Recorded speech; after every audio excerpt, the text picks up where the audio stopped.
Ladies and gamers, my name is BelleNOiR and you are watching Cast My Game episode number 4. It is precisely 8 PM Central European summertime right now, and we have another 4 replays that I'm going to be casting for your enjoyment.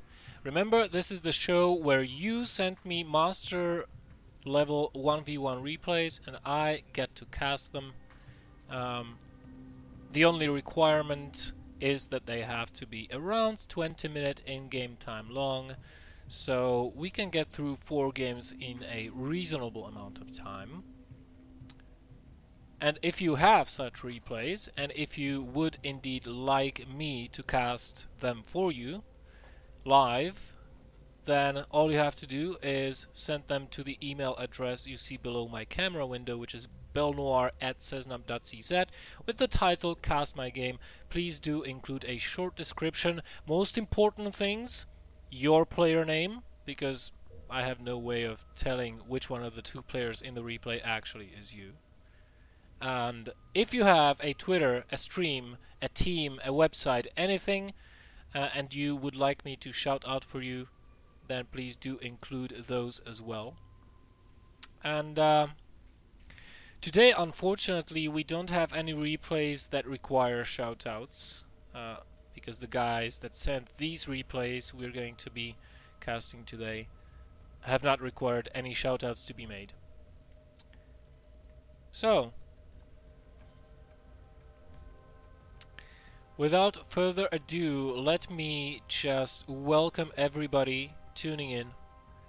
I see some people in the chat already. We do have Davidthor, Gwynblade, Corm, and Ravengale. Welcome back, Ravengale. Welcome back, Corm. I really hope you are enjoying the cast.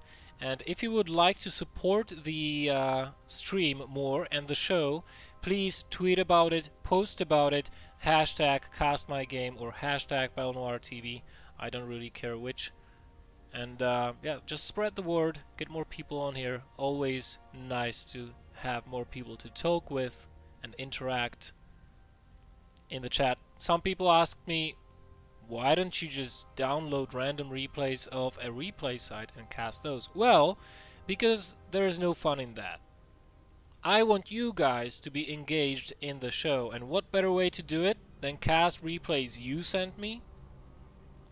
Yeah. I mean, we have internet. Internet is about communication. There is no point in doing a show without communicating, right? Am I right or am I right? I know I'm right. I damn better well be. Hello there, Noir Kamui. By the way, you're one of my favorite nicks in the chat as well, because part of your name is the same as mine. Love that. Love that. Okie dokie.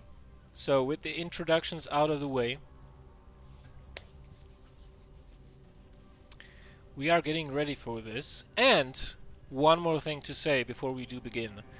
BelleNOiR Followers Tournament number 8 is approaching very rapidly. In the middle of today's show, I'll be making an announcement regarding that one. So stay tuned in if you want to hear about it. And let us just jump into the first replay here. This is from the WCS, as far as the map tells us.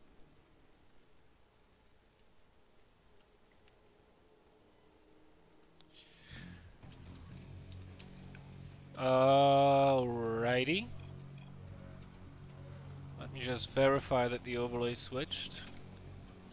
Yes, it has. Yes, it has, and everything seems to be in order. So, spawning in the bottom left location on Neoplanet S, we have Mouse Control's Spider-Man. And opposing him today is going to be none other than Mouse Control Roca. And now, both of these guys are, of course, members of the same clan. Mouse Control, short MCON, is a clan from the Netherlands. And one of the newer additions to the clan is Terran player Poyo. You might have heard of him. He's pretty decent. He's pretty damn good. So Poyo playing for Mouse Control as of late. And, well, this map is really, especially in this matchup, it is really interesting to play on, because for one, you don't have Xel'Naga watchtowers. For two, you know, defending your third base, or third bases, is a little bit harder for you, as either race, be it Terran or Protoss. And, of course, the drop paths. You cannot hide medvacs, because they are going to be seen by every pylon on the edge of the map. Now, that being said, the transportation available from here to here when you want to start dropping a Protoss is very short, but it is long by ground. These units have to travel a long distance. So blink plays on this map are quite common. And, of course, we are going to be seeing something different today. If we were not, then I would not have picked this replay for you guys. So, barracks finished, gas being taken, Reaper on the way. The barracks is rallied all the way across the map to the opponent's main base. But this probe is going to put down a pylon. Not even going to scout. Look at this. Roka has seen absolutely nothing. And, well, let's see what kind of proxy he's going to be building. He's got, well, more than enough gas for a robo, but... Oh, it is going to be a Stargate. Okay, so Roka putting down a Stargate, while Spider-Man putting down an expansion. The first Reaper is on the way, and only just now is Roka going to be scouting. He has to be careful, though, because he knows that Marines might be lurking around the perimeter. So he goes in, sees the expansion, and is also aware, painfully so, of the Reaper that just now entered his base. He's trying to chrono boost out a Stalker as the Stargate is nearing completion. These gases, by the way, have been both built on 15 supplies, so that he can get quite a lot of gas very early. The Stalker is out and probably will chase this Reaper away. Come on, do your job, Stalker, and the Reaper gets away. Now, the most important thing, the Reaper has seen one pylon here, second pylon here, and one gateway and no expansion. And I think that Spider-Man has to be wondering, hey, where's the rest of your gas going? Where did you... You have two gases, you mined quite a lot of them. Where did you put it? And where's your minerals? You don't have an expansion.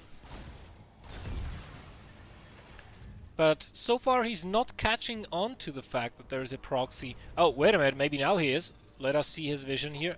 He does see the Stargate. How will he react? Well, he better react very quickly, because this Oracle is gathering quite a high kill count here, and already killing 6 probes. There are 4 Marines trying to go after it. Will the Oracle actually... has to be really careful using the cliff to its advantage. Very nice play there by Roka, and forcing the SCVs to be pulled once again, this time from the natural Minoran.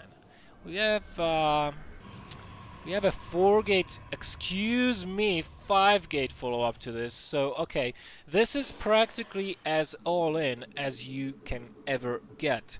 Stim is on the way for the Terran player, but it is still going to be approximately 150 seconds before that completes. What Spider-Man needs is quite a lot of Marines, and that is why he does have a reactor on the second barracks. He also got himself an engineering bay. Oh, that Oracle has to be careful. Down it goes. A very unfortunate miss micro there by Roka. But overall, he's killed 8 harvesters this game. He's getting ready for a proxy, for a 5-gate attack. Getting down the proxy pylons, and the harvester count is in favor of the Protoss, despite the Protoss only being on 1 base. But, you know, that's the end of it. That's the end of the harassment. The turret is there, and that will ward off any additional attempts at killing SCVs by this lonely Oracle. That's an Instructor Oracle. It has 11 kills to its name. Spider-Man using that Reaper to rescout the natural of the Protoss, seeing that there is no expansion, and as no SCVs here, this bunker will not be saved, nor will the 2 Marines inside it. doesn't even manage to get the salvage, and Roka is in a very good position to take this game right now. If he goes straight up and micros correctly, he might be able to kill all the Marines, and then all that's standing between the Oracle and everything else is nothing. But no, he decides to pull back.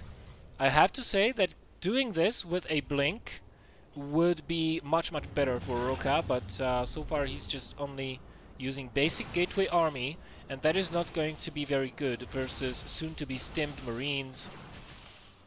Not even killing the command center, just getting one supply depot. Supply blocking the Terran, that is true, but doesn't even have a mothership core here with him to recall in case of danger. Basically, he could have been doing a lot more with this attack than he's doing right now, and with this number of Marines and stim finished, I do not really think that he will be able to breach the ramp. And here we go, stimming in, trying to kill as much as possible, but there are zealots, fortunately, for Roka. Nice touch there, using the Oracle before it dies, granting vision to him. And, well, with this bunker up, I think these Stalkers will not be able to do all that much. Might have gotten the reactor, though. He certainly has enough firepower to do that. Trying to expand off of this, that is a good call, I have to say. Because, you know, eventually the Terran will have medevacs out. He will be able to counter-attack the Protoss, or break the contain. And when that happens, you want to have something to fall back on, because you will have 2 base versus 2 base. This command center will just easily float down there, and if you don't have your Nexus started, at least, by that point, you are in big trouble.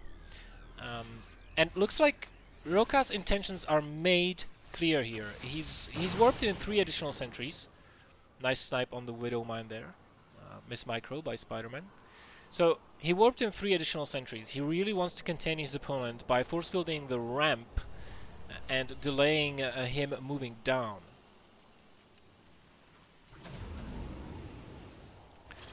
And, well, the first medevacs are out. It's 11:30, and I am surprised that Roka is still camping the ramp here. He really should look at the timer and be like, he's gotta have medevacs by now. He just has to have medevacs. I would be wise to retreat at this point and defend my Nexus. So this is a little bit of a rookie mistake that Roka is making here, not using the Stargate any longer. And the drop is going to unload in the natural base of the Protoss player, killing everything in its wake. There are no units here, nothing to defend, and now we see the army pulling back, leaving just sentries to force field the ramp. Let's see if the force field actually does go down. No, it does not. But, you know, that army has a long way to go, and this Nexus will be dead by the time the army gets there. Now, imagine Roka having a mothership core with him when he was doing that contain. He would already have been back here. He would have defended without any problems, or, you know, at least he could have kept the Stalkers here and use a Nexus cannon here and fresh warp in to take care of the drop. I mean, come on, it's only 1 medevac. That 1 medevac, though, has to be really careful to survive. One more shot will do it, and it goes down in flames. And, well, here goes the move out.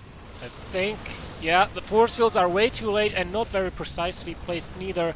The contain is now officially broken. The iron wall has come down, toppling on everybody's heads. Mostly the sentries' heads. 2 observers being made by Roka. And he's also going into what seems to be fast Storm. Honestly, Storm is the only thing that can save him now. And he's pushing it in yet again. This is not a wise choice, considering he's up against a stimmed army with 1-1 upgrades, with only just basic gateway units. He's morphing in Archons, but he's going to need a lot more Archons. I'd say like 3 more, at least. Let us see if he will wait for more Archons, or if he wants to go in now. Oh, I take that back. Maybe Spider-Man will actually force the issue before Roka has enough time to amass more Archons. And Roka, what are you doing? You need to be pulling back. The Archon gets sniped, and now the Terran army is just free to kill these Stalkers. They don't have Blink. They have no avenues of retreat except just walking. And you know, Spider-Man, he's doing the correct thing here. He's going for a drop because medevacs are faster than those Stalkers, most probably. But unfortunately for him, this observer here from Roka, he did see those medevacs. So he's trying to intercept them right now with the Stalkers. If he can do it, he will buy himself another 5 minutes. No! Great reaction there by Spider-Man. Immediately boosting away. And even unloading the army, putting those Stalkers into peril once again. Meanwhile, getting rid of the Stargate. Let's see the macro side of things. We have 4 barracks, an engineering bay. No armory though, so cannot continue upgrades. But what we do have is Ghost Academy. Ghost Academy, seeing that his opponent showed him Archons, is a very, very, very good choice here. And considering he also killed his Nexus beforehand, it's not like the Protoss player can switch into Colossi mode anytime soon, and he would have to have 2 robotic facilities churning out Colossi non-stop on the production line in order to make the switch successfully enough to bring him back into this game. Economically speaking, the Terran is a little bit ahead thanks to mules, and now that this base has finished, they are on even bases, but he's so far behind in tech. Storm is not done yet even, and we are going to have a double-pronged attack here right now from Spider-Man. No Mothership Core anywhere, so no Photon Overcharge on neither of these Nexuses, and both attacks commence at the same time. Beautiful timing by Spider-Man. Very nice tactical decision there, and this natural will have to be evacuated. The drop in the main was repelled. That was also, of course, the a greater threat there, but at the same time sniping the natural, that's the nail in the coffin, putting Roka hopelessly behind, and he has to concede the game.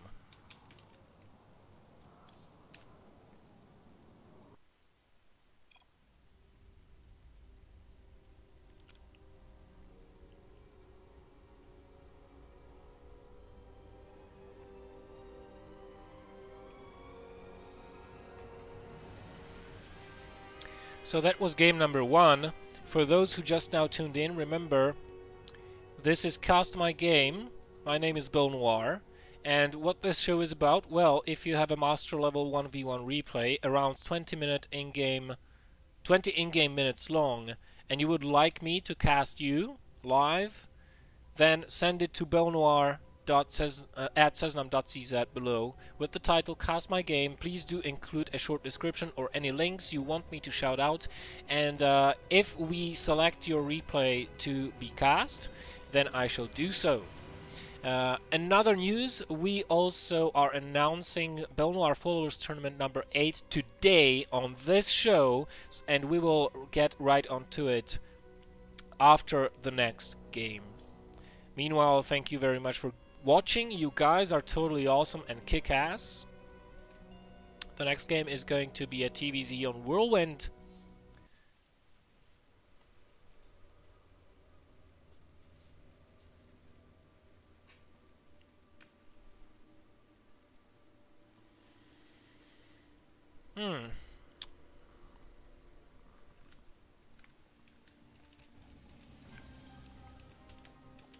Alrighty. Here on Whirlwind, we have the Red Terran RG Art Core spawning in the bottom right position. And his opponent is going to be the Blue Zerg Duct Tape. I know this clan tag. Wait a minute. I know this clan tag. This is... I think this is the clan tag of Mechanical Hearts. They are also from Netherlands. Considering I'm doing quite a lot of casting for Dutch StarCraft League, and have been doing so for the past 3 months, I don't want to get my hopes up, but I'm starting to think I may have a fan or two in Netherlands. If that is indeed true, thank you very much, guys. I appreciate it to no end. You have no idea. Right, so this map is, of course, very, very, very big. As far as the Zerg openings go, well, nothing out of the ordinary that I should mention. Usually the Zergs open with a 15 hatch expansion into a gas, into a pool, or into a pool and then follow it with a gas, or just go for 4 queen openings, but definitely very heavily economic focused openings revolving around the 15 hatch. Terrans, however, on this map can open in a variety of ways, and I'm actually surprised we don't see a command center first. Instead we are seeing barracks opening followed with a gas, and well, that's a normal timing for the gas, so probably a marine will end up being constructed here, or trained. No, he is actually waiting for the Reaper. Okay, so he's going to use the Reaper, of course, to scout his opponent. By which time, judging from the direction this Overlord came from, he has to know that his opponent has spawned bottom left. And this drone, quite honestly, should be retracted back to mining work here in Duct Tape's base. Because he already knows where his opponent is. He does not need further scouting. Okay, and this is a very interesting thing here. SCVs have been pulled off gas. Usually you only see Zergs pulling harvesters off gas, but Terrans have been doing that recently as well. Just getting enough gas for the first Reaper, then pulling SCVs off gas to get that expansions ever slightly so faster, and get their barracks up as well. Now taking a second gas and putting the SCVs back, so it's not going to be the 3 racks opening. Instead, he's going to go into more tech straight up. Meanwhile, for the Zerg, we have almost 100 gas mined as the Reaper enters the natural base. Let us see if he pulls the drones off. Yes, he does pull 2 drones off the gas as the Reaper enters his main base and you know, is trying to kill as many lings as possible here. Doesn't even get one, so if Duct Tape micros perfectly, he will be able to save all of them. And so far he does. Did he actually get that? Yes, he did get that Reaper, so a little bit of inattentiveness on Artcore's side, and it cost him his only military unit that can actually pressure the Zerg at this point in time. On the Zerg side of things, we are getting a link speed. Still not mining any gas. Notice that the Zerg is on 16 gas the whole time. And most probably seeing the fast expansion, we can expect Duct Tape to be taking a reasonably fast third base here very, very quickly, especially considering he's not mining gas yet. On the Terran side of things, once again, we have a Hellion follow-up most likely, or so far it looks like it, because the factory and the reactor has been built, and we have a third CC on the way. This is a very greedy build, and if the Zerg does not scout it, he can fall behind, or at least, you know, he can be severely hampered down the line during the mid and later stages of the game. And as I predicted, it is going to be a Hellion follow-up here for the Terran player. And now, Artcore is continuing to mine gas yet again, taking additional 3 geysers. Might be going into very fast lair here as he mines enough gas. There we go. And sending a lot of lings towards his opponent's natural. This is actually great for him. He is going to get this bunker. 2 SCVs are just not enough. Immediately getting this round on the Marines. There is a second bunker here in a much better position, but the SCVs are not being pulled off the line to repair that. So he's about to lose another bunker and another 3 Marines. And basically he will lose all the SCVs here and the remaining mules. And will be forced, you know, to stay inside his natural until such a time that these Hellions come out. And let me just state one thing. There was a huge supply block for the Terran player for about 30 to 40 seconds here, which caused him not to have enough Hellions to defend this. Or, you know, the second pair of Hellions not popping out of the factory in time. If he did not supply block himself, he could defend that just fine, but as it is, he lost 10 SCVs. He's down in worker count 27 to 50. That is nowhere near where you want to be. But luckily for him, He went with a very fast third command center, so he will be triple producing SCVs and will be able to catch up relatively quickly. So these Hellions just going about their business, trying to scout out the map. I'm really wondering what is Duct Tape up to though, because he has not shown any signs of lair tech as of yet. He's just sitting pretty on links, getting double evolution chambers, as these Hellions probably will not escape with their lives.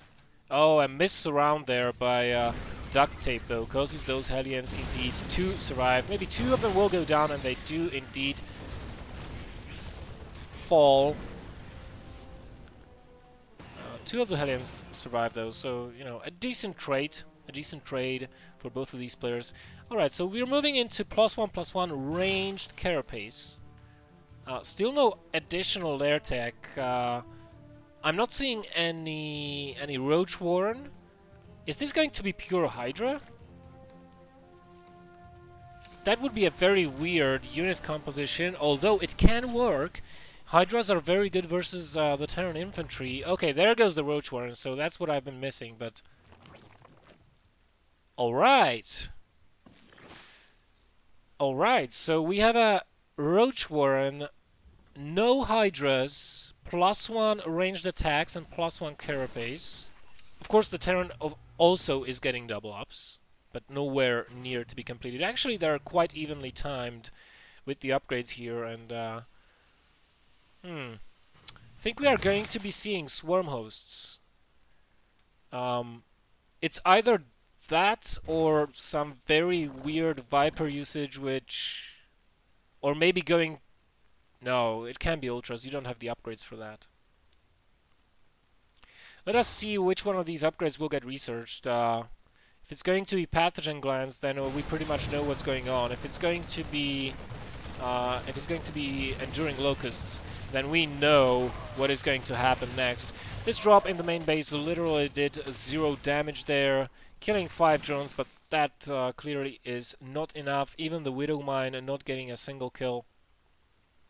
1-1 finishing for both of these players. The armory is severely delayed though, and the production from the Terran is not as good as it could have been. Those racks being added way too late, and that third command center should have been transferred or, you know, moved over here way sooner. And it's not even going to be able to land because we have Zerglings blocking the way. Smart. Ladies and gentlemen, I present to you Duct Tape's very queer strategy Swarmhost nydus in a ZVT, no less. Of course, nydus faster than drops, and he is getting upgrades for the locusts. Most probably he will be supporting this with roaches to provide a little bit of a beef for that incursion. We have the first nydus worm going down. Is Artcore going to realize this? He just barely sees it here on the minimap. He's not reacting to it. He's moving forward. The nydus worm spawns. The swarm hosts come rolling out, burrowing immediately. Apart from this one, they are all in sync. And the locusts will start to do a number on the production facilities of the Terran player. Meanwhile, the said Terran player is moving ahead. Is there enough swarm hosts here to defend this? And I think, yes, there is. And with speedlings and roaches, not enough forces for the Terran here neither. I mean, even the Widow Mines are all clumped up. And, well, Artcore is in a lot of trouble here. His push was essentially killed very effectively. There are still swarm hosts inside his main base. They are getting taken out, but there is not enough firepower for the Marines to kill them all. And luckily for him, one thing he's got going for him, he's got that second base over here. And he's continuing his upgrades, but still, he should have had way more racks. And, oh my god, another nydus worm here. This time, though, he reacts perfectly. He's going to kill it immediately. At least I hope he kills it before he needs to surround it. Come on, do it, do it. It's going to be close. Oh. Oh, that is really unfortunate. Two swarm hosts were able to get out and start besieging this third base. You know, the main base swarm hosts have been taken out with the help of Marines and Widow Mines. Now these need to be cleared out, and most probably they will. But look how much scans the Terran is burning, and I think, yeah, he's got only one scan left, and then he will be all out of scans. He will have another one available shortly here. Oh my goodness, another nydus swarm. I'm surprised that these Widow Mines actually are not attacking the nydus swarm. Are they on cooldown? No, they are not. Note to you guys, nydus swarms don't get attacked by burrowed Widow Mines. Remember that. Meanwhile, the Zerg has built a hive. He's getting an Ultralisk cavern, so he's preparing to... I wouldn't say transition out of this, because the upgrades don't really work that well with the Ultralisks, which is what he's trying to get. Okay, so Artcore trying to deal with this in whichever way possible. Actually, a nice idea, boosting the medevacs over the locusts, unloading onto the swarm hosts, and scanning, trying to kill them off. But look at this, he doesn't see them, and he's got no scans. Why not build a missile turret here, or you know, something? And there's still this one Slayer rank swarm host besieging the third base of the Terran. And now Lynx start streaming in, and that's going to be all she wrote. Roaches, Lynx, Locusts inside your main base. The third not able to mine anything. Main base going to be mined out in a second here. And basically, actually the natural is being mined out faster than the main, because it's been mined more and muled a lot more. We even have a Spire going down. The harvester counts are just incomparable. 69 versus 47. This is chaos all over the place. The third base has burned down. And, well, is actually Artcore with the +2/2 upgrades finally going to be able to clean this up? Oh, no, he is not. Locust just proving too strong for him. Widow Mines on cooldown, and, well, he needs another scan. Does he have another scan available? Yes, he does, and he does scan, but getting rid of these swarm hosts that's continuing very, very poorly and very slowly.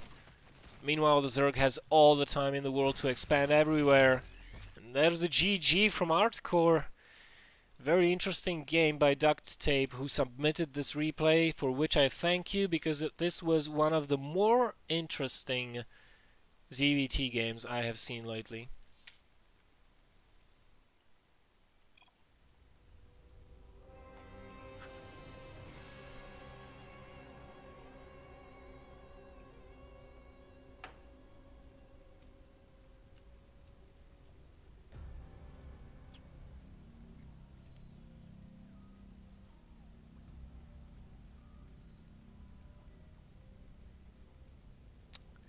Okay, dokay, guys.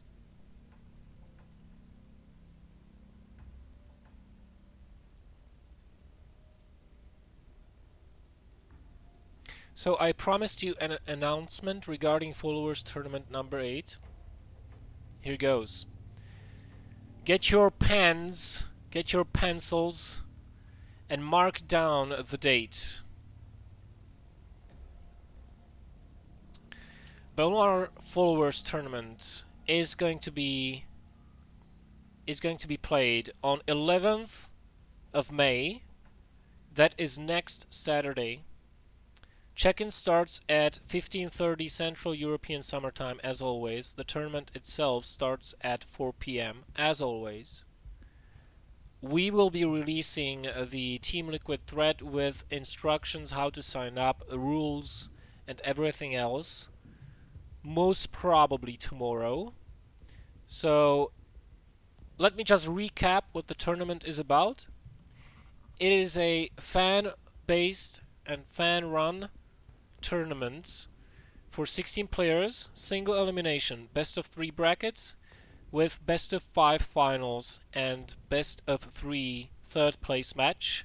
The total prize pool is $100 American. 32 goes to the winner, 16 to second place, 8 to third place, and $4 a piece to everybody else. That means if you do get into the bracket, if you sign up fast enough after the sign-ups open, you can't lose out. You will get at least $4 for participating. The sign-up link is not yet done. It will be released tomorrow with all the instructions, rules, map list, prize pool, etc, etc, etc. Now, for those who don't know, it is called the Followers Tournament for a reason. So, the only players eligible for the tournament are followers of BelleNOiR stream. So, either you are a follower of BelleNOiRtv here on Twitch, or you follow my Twitter. And the way you sign up, basically you have to include which account you're following me with. So if you're following me on Twitch, post the link to your Twitch TV channel. If you're following me on Twitter, post your Twitter handle so that we can check. We are not accepting Facebook followers because we not confirm if you guys are followers or not. But we can confirm Twitters and we can confirm Twitch followers in real time. So, once again, BelleNOiR Followers Tournament number 8, 16 players, $100. Date, 11th of May, next Saturday.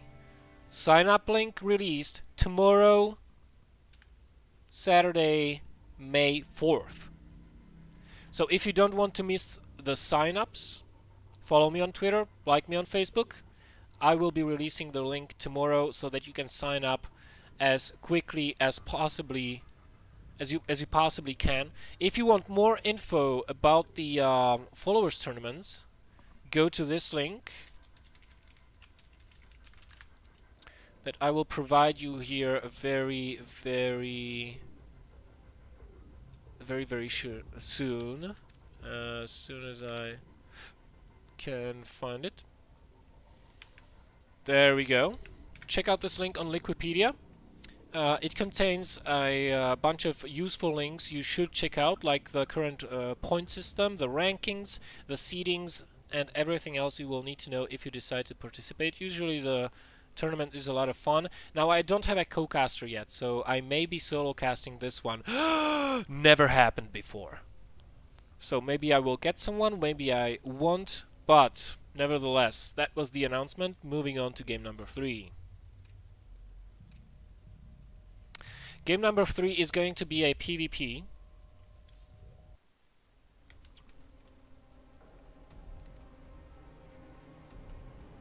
The map is going to be Echelon Wastes. Spawning in the top left, we have the red Protoss player Temnotal. His opponent is going to be Loaker. I'm just going to call him Locker.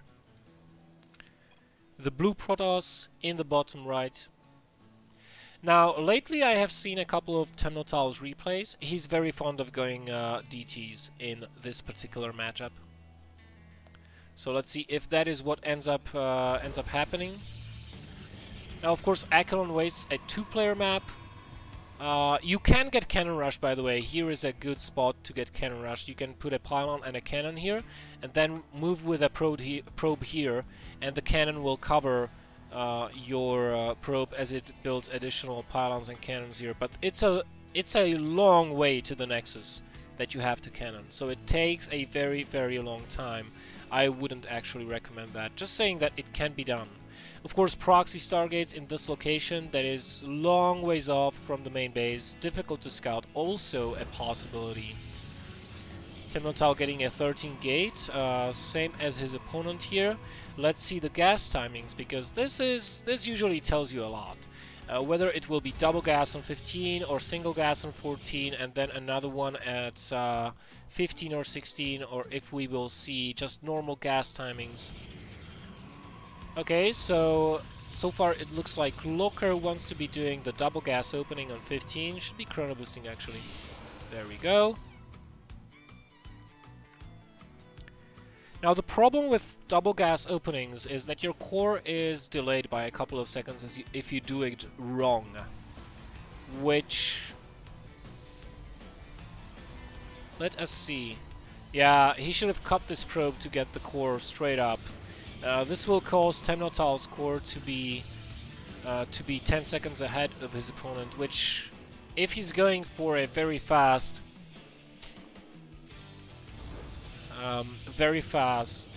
gateway push, you know, then Locker might be in trouble here.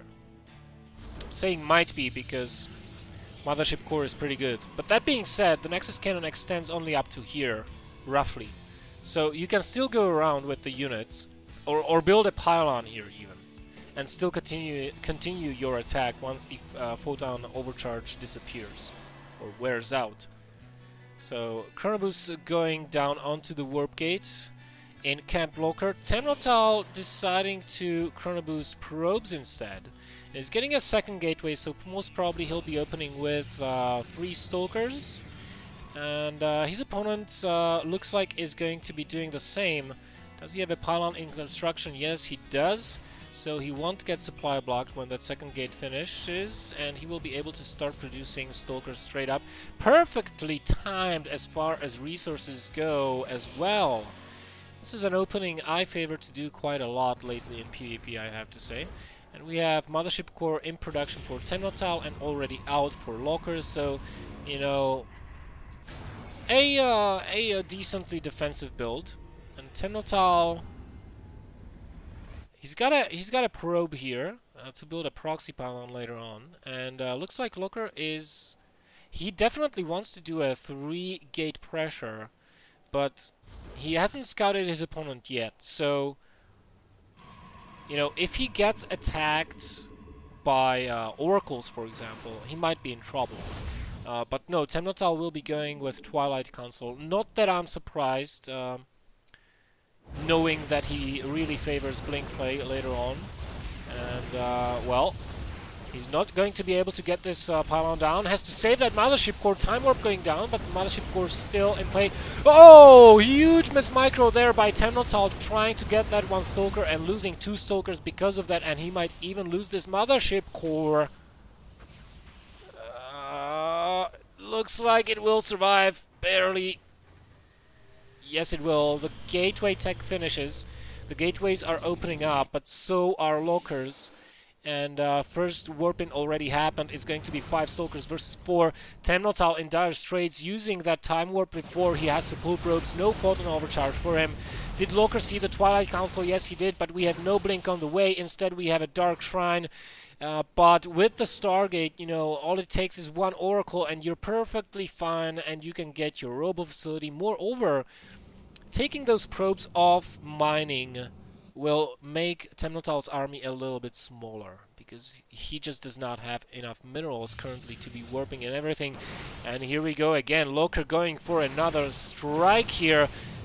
Better concave for him. Temnotal forced to pull probes yet again. I think he's counting on the fact that once he starts warping DTs, you know, he only needs to warp 1 or 2 DTs. They might be able to do considerable damage to his opponent, so he won't need that much of a mining time. And, well, has to be careful though, because he doesn't see everything. There are bushes here that cover Locker's retreat. First 2 DTs being warped in. The Robo facility is not done. No Oracles in play yet. We have 1 Phoenix, just in case Temnotal was going for a Stargate and opened Phoenix.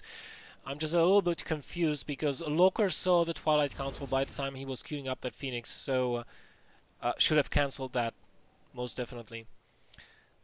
And now, yeah, he does see the Shimmer. He needs to hold position on the ramp. Beautiful job there by Locker. Let's see if these DTs can actually kill those Stalkers before that Observer comes out. It's not being chronoboosted out. It still has 10 seconds to go. He will not be able to unpower it, but he will definitely be able to kill quite a lot of Stalkers. This is a beautiful trade for Temnotal. And now he sees that he is revealed, so he has to back off, warping in more and more Stalkers. This 1 Phoenix is just going to scout out the base.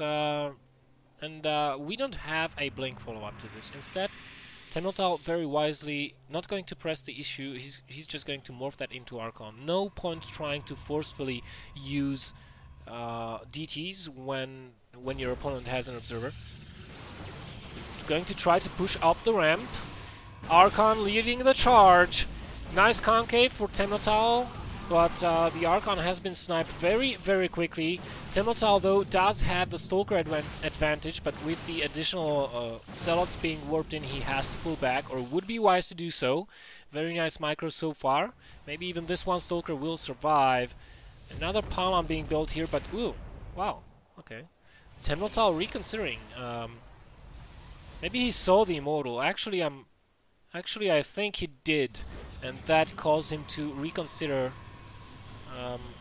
what he was doing and decided that, hey, this is not worth it. He's got Immortals, I got Stalkers, I'm going to lose that fight.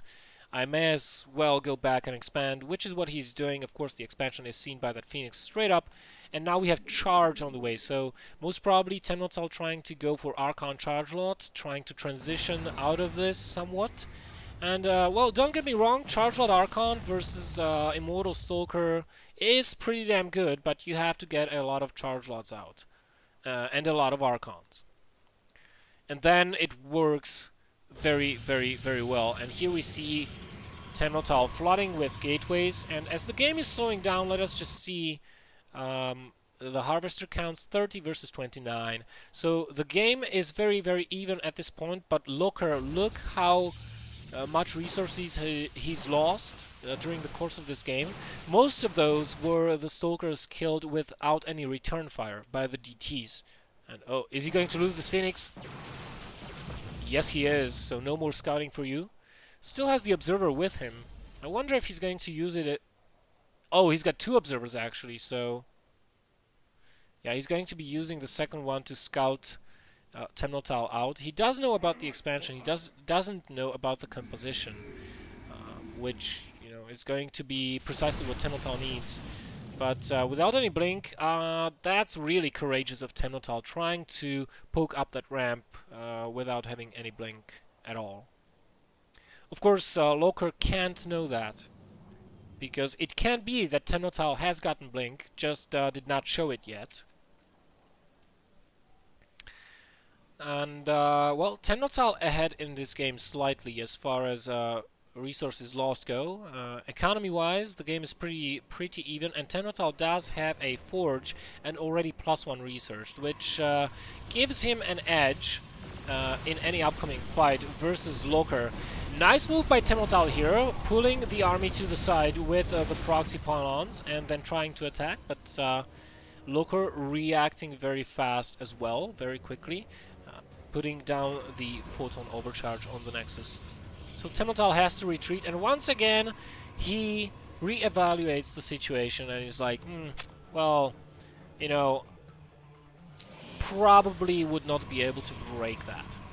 So I'm going to go back, and I did not see any Colossi, so let me get double Stargates. If I can get rid of his Stalkers, which I saw really few of, I'm going to be in a very good position.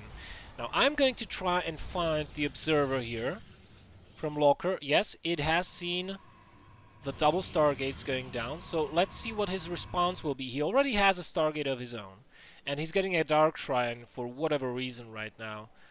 So, you know, if he adds on a second Stargate, this game might drag on for a long while yet. Food supplies are actually showing that Loker is ahead. Let's see where the difference lies. It lies in the army.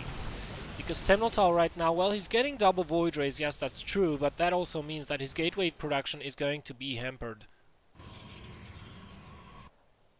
He just can't support this many gateways and 2 Stargates, so pretty much what he's doing right now, he's cutting all gateway production. And trying to secure himself so that he can get up those voids. Helping to secure his expansion with cannons, even bringing these rocks down to have only one entry point to worry about, which is this. Ow! Ballsy move there, Temnotal, trying to get a 3rd base. Loker getting charge of his own. And Temnotal in a very bad spot here, surrounded by charge lots, has to pull back up the ramp. The Void Rays mismicroing a little bit, moving way too far forward, but finally activating that prismatic alignment. And look at this, no Stalkers left. One Void Ray, a cannon, and Photon Overcharge on the Nexus. That was basically what held this attack. 3 units. Ladies and gentlemen, that was a very bad trade for Temnotal to make. But, ironically enough, it puts him ahead, because there is no counter to the Void Rays. Not a very good one, at least. I mean, we do have 4 Archons. If you spread your Void Rays out, then they're going to do absolutely 0 damage to them. And as far as other anti-air goes, well, we have 5 Stalkers. That may kill 1 Void Rays, but not 3. And Temnotal does have a 3rd base, remember. The longer Loker waits, the better of a position Temnotal is going to have. And the army sizes, we can see, are starting to even out as the time goes by, with Temnotal having a decisive worker advantage right now. More DTs being warped in by Temnotal at this proxy pylon, so while he's defending the attack, those are going to go in. You see those Void Rays completely untouched, yet again Photon Overcharged activated, and Loker is making the mistake of fighting inside that field. Void Rays still not going down, the Immortals shredding through the ground army, but there's just too many Void Rays. I feel like if they will do a better job of focus firing, there we go, Temnotal, come on, focus fire those down. Oh my god, Stalker reinforcements. That doesn't bode well for Temnotal, but he's killed all the worker line in the natural of Loker. If he pushes this back, he just needs to hold on. Just needs to hold on to his expansions, and that should be GG. 23 probes killed by Temnotal with those 2 DTs at Loker's expansion. And Loker is running out of money. Look at this. He doesn't have enough to warp in Stalkers. And he needs Stalkers. But Temnotal very wisely is warping in charge lots to push those Stalkers back, give those Void Rays more survivability, and there we see the GG called from Loker. No mining, no econ, and when you can't oil your war machine, it is going to go dry and it's going to lock up. And Loker knew it quite well. Very nice game.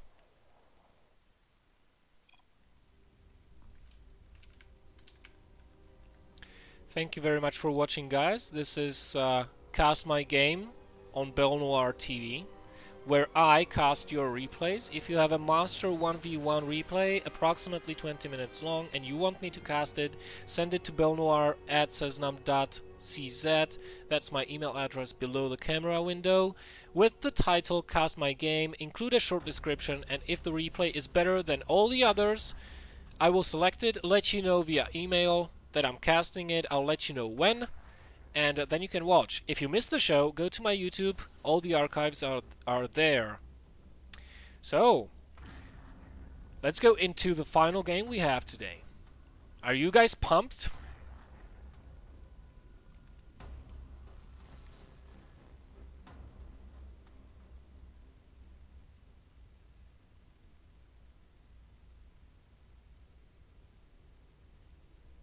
No. Okay, then I'm going to turn off the stream right now. Thank you very much. Bye-bye. Kidding. Alright, the last game is going to be Isuba Predi versus Mech. I think he's from Team Combat Wombats. Both of these guys are from Czech teams, and it is going to be a TVT.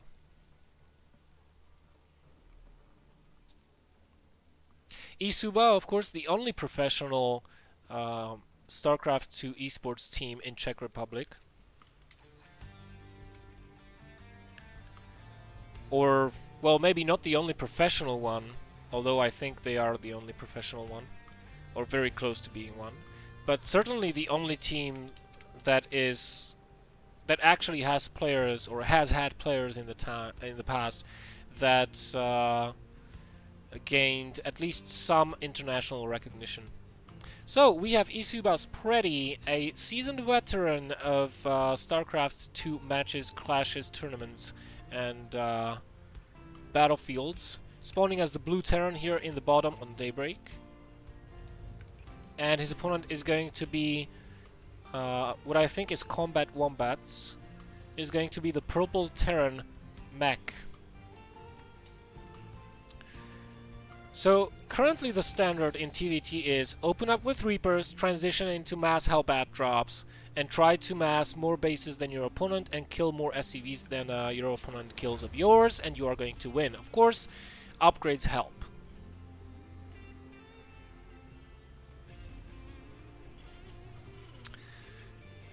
Alrighty, so I'm really looking for 12 gases here, and we see that Mac indeed is going to go ahead and get that 12 gas a rolling.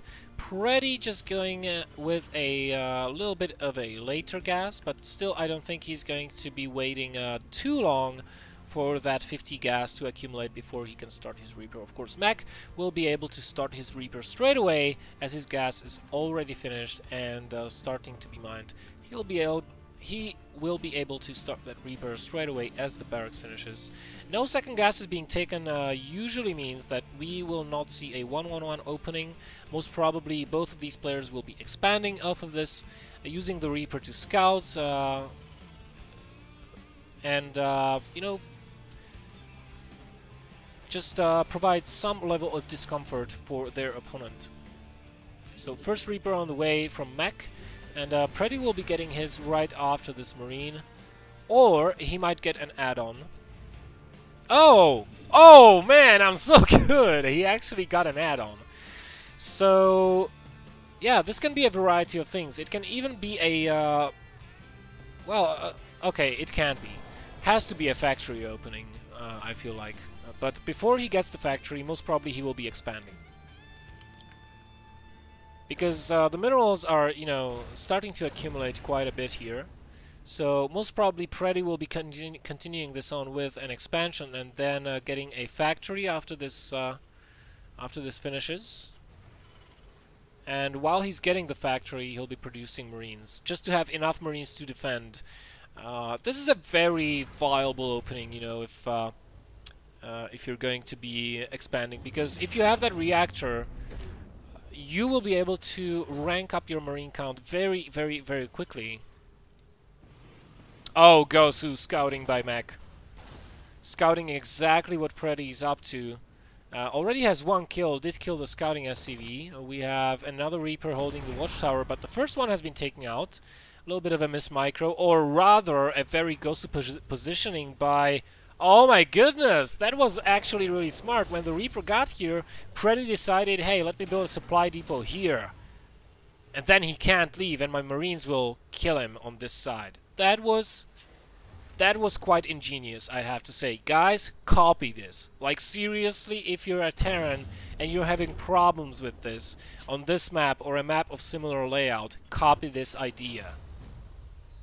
Alright, so Preddy moving the factory onto the reactor and getting a starport.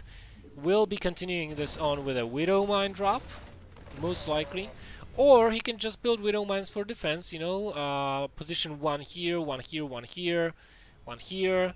And meanwhile, keep producing Marines and then drop later on either with a pure Bioforce or just incorporating Widow Mines as a support unit. Mech is not sleeping back home though. He's getting Widow Mines of his own and he's going to be using them defensively as well. He's getting a starport of his own likewise, but it is a little bit delayed compared to his opponent. And we have a tech lab going down onto the barracks, which is most likely for steam. Oh, money scan here by Preddy. He definitely knows where to scan, and well, Mech is a little bit indecisive about lifting or landing the starport. What are these guys doing? Probably just going around trying to take up strategic positions out on the map. I really like this idea. Not enough Terrans doing that. Really, more Terrans should be doing stuff like that. Immediately double gas being taken at the natural.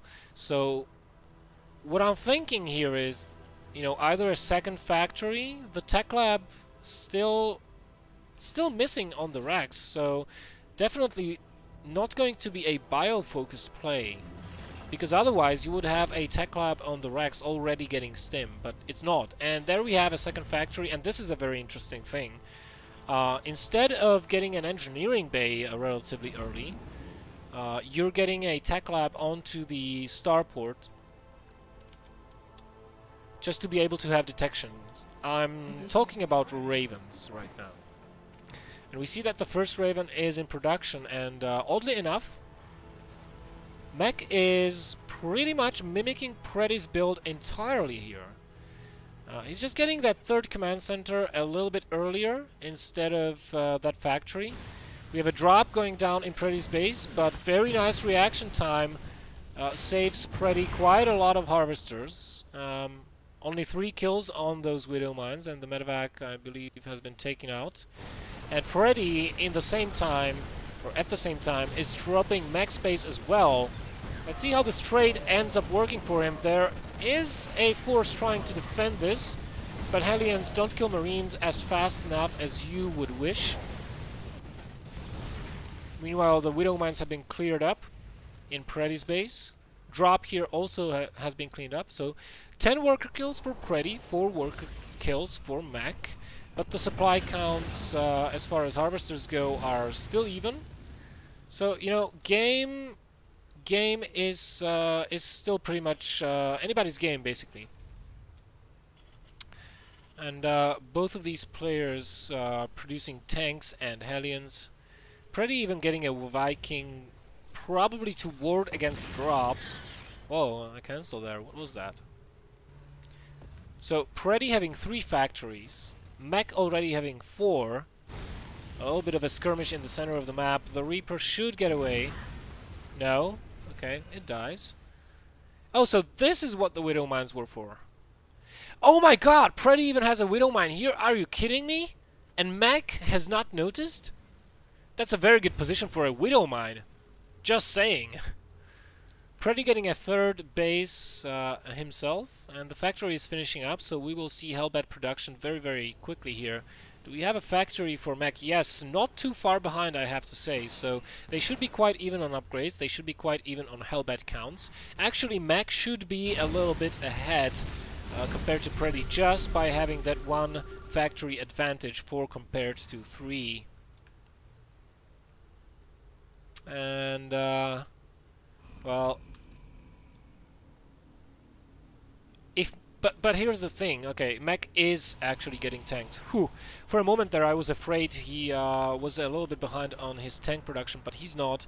So both players getting vehicle weapons level 1, both players having 3rd bases, and you know, they will start mining at approximately the same time, with Preddy just building his directly on the spot.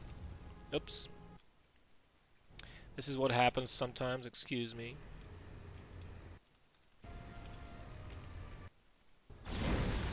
And just now being scouted by Mech.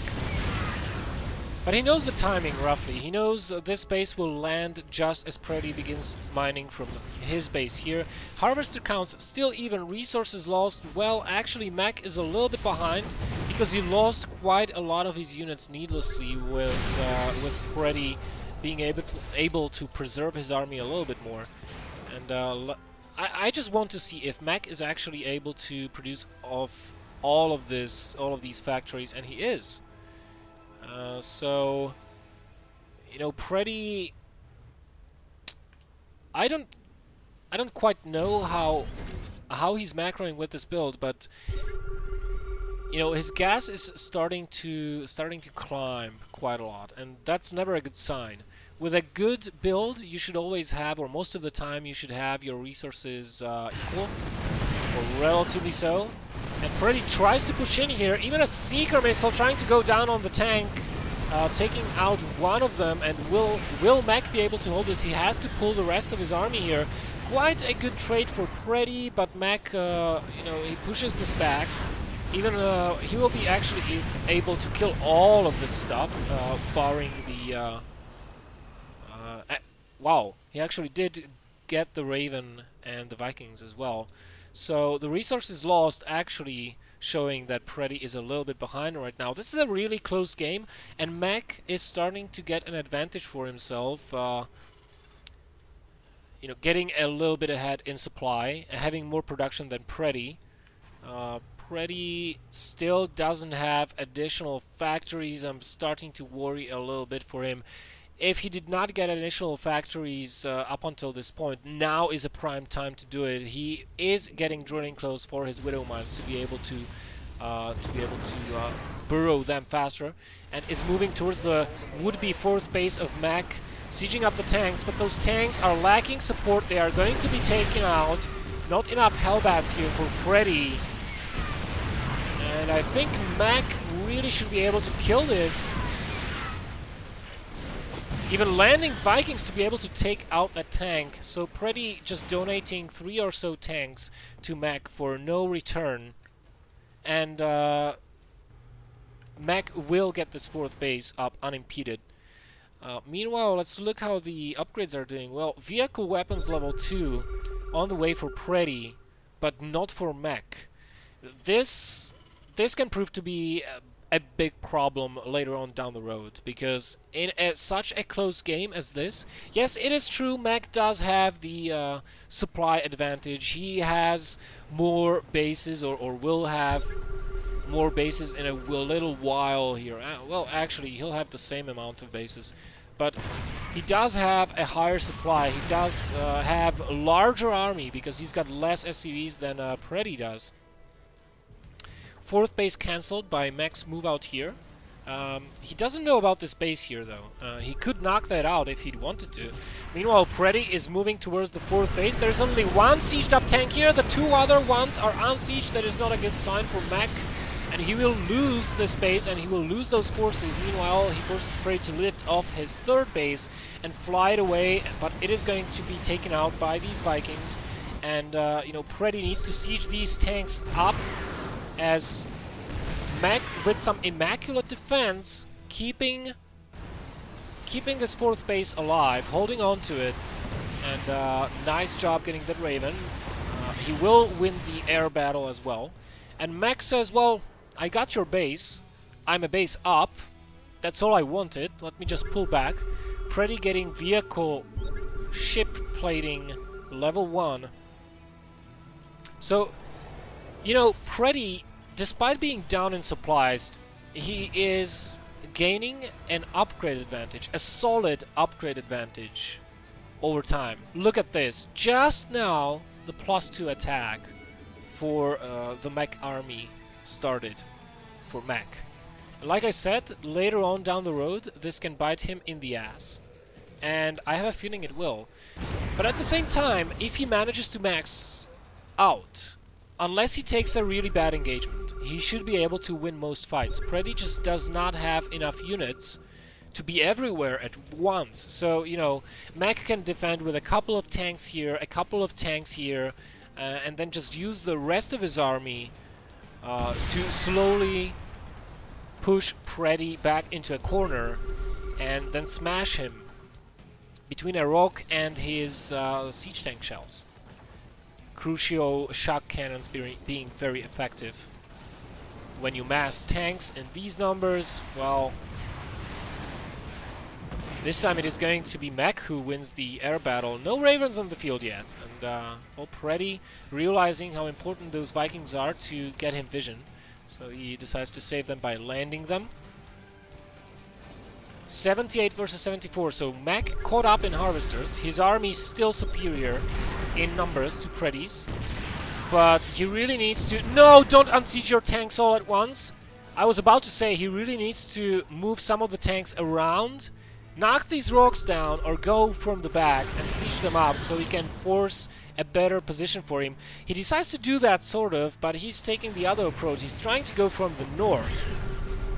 And, well, we have siege tanks covering this spot here. Meanwhile, Pretty decides to, well, you're slow to attack, so let me just harass you. And as I say this, we have an engagement going on, but all the tanks of Mac are unsieged, and there is a nice siege line here for Pretty. Will he actually be able to hold this? Will he actually be able to kill all of those tanks? And now Mac has gotten himself into a convex, so all of those tanks have been wiped out. Suddenly, 50 supply down versus Pretty. Has he finally realized that Pretty has had this base up and mining for a long time? No, he hasn't. not using scans in the best of his ability, and he's using harvesters. This is just terrible for Mac. Really unlucky engagement to take there. Maybe he was just focused on the harassment at his third base, trying to defend that, trying to figure out what do. I have units on the other side of the map and nothing to kill those Hellions with. And he got caught off guard. Maybe he wanted to move, reposition those units, but before he sieged them up, Preddy took the initiative and wiped those forces out. So that was a huge loss for Mac. One he might not be able to recover from, because Preddy is 171 supply, Mac is 137, and his army is only 76, so he needs to do something here. He needs to come back into this game, but on Daybreak it's really difficult to do. Another siege up by Mac, but no support units here, just the tanks, no Hellbats to push the Hellbats of your opponent back, and that means your tanks are going to get surrounded, nullifying their range and power advantage. And oh my god, Mac is just taking one bad engagement, one bad trade after another. After building a decent advantage at the start of the game, he just loses the game and throws it through the engagements. That is just... That just really sucks, man. I mean, if I were Mac right now, I would be so sad, especially after watching the replay. And now with this siege line here, Preddy has got a solid hold and solid position to attack this fourth base. He's sending the Hellbats to kill what is remaining of the harvester counts of Mac in the third base, and that's going to be GG. Let's look at the tally. 8 SCVs versus 45 in the end. 51 SCVs killed by Preddy versus only 9 by Mac at the start of the game. Upgrades are showing +2 vehicles for Mac, but +2 armor and +3 attack for Preddy. And of course transformation servos and drilling claws. That's just a cherry on the icing. But man, so close and so far. Preddy held on and proved that he is the more experienced player. Although I have to admit, probably mechanical army is not his style, because he was not actually maxing out. He was not actually maxing out as fast as you'd ideally want to as a Terran, going mech in TVT. He was really behind in food practically the majority of the game, and I really feel if Mac did not give him the win by taking 2 very crippling engagements in a row, I think he might have been able to take a map of him. Better luck next time, learn from your mistakes, engage carefully, especially when you're playing Mac. You never unsiege all of your tanks at once, unless you need to be retreating very fast. If you need to make a strategical retreat, which basically is something to the effect of, "Oh shit, run!" then unless you need to do something like that, you should only unsiege some of the tanks, like half of them, reposition a little bit closer, siege up, and, you know, just keep pushing the line. But you need Hellbats to buffer for you as well, so... at least that's my take on the situation. So, the 4 games for today are behind us. Thank you very much for watching, guys. Once again, I repeat, tomorrow we will be releasing the sign-up link and instructions for BelleNOiR Followers Tournament number 8. $100 prize pool, 16 players, 32 for winner, 16 for second, 8 for third, and $4 everybody else who makes the cut. And since the applications will be handled on first-come, first-served basis, follow my Twitter, like me on Facebook if you don't want to miss. If you want to play, you don't want to miss the announcement, so you can be among the first that actually can get into the bracket. More info here in the chat. There's the link. The tournament final recap. Sign up released tomorrow, May 4th. Tournament will be played May 11th. That is next Saturday. And it will, of course, be cast on BelleNOiR here on Twitch by me and maybe another co-caster. Thank you very much for watching, guys. If you have any questions, please tweet at me, email at me. If you have more replays, send them to me. I have over 40 replays right now. I still want more. I'm hungry. So, by all means, let your friends know. Let your friends know, seriously. Let your friends know if they'd be interested. Ask them. You would be surprised. With that, I'm going to go off. Thank you very much for watching. Until next time, stay safe, good luck, have fun with the game, and remember to always storm first, or in this case, always siege up first, and ask questions later when everything's dead.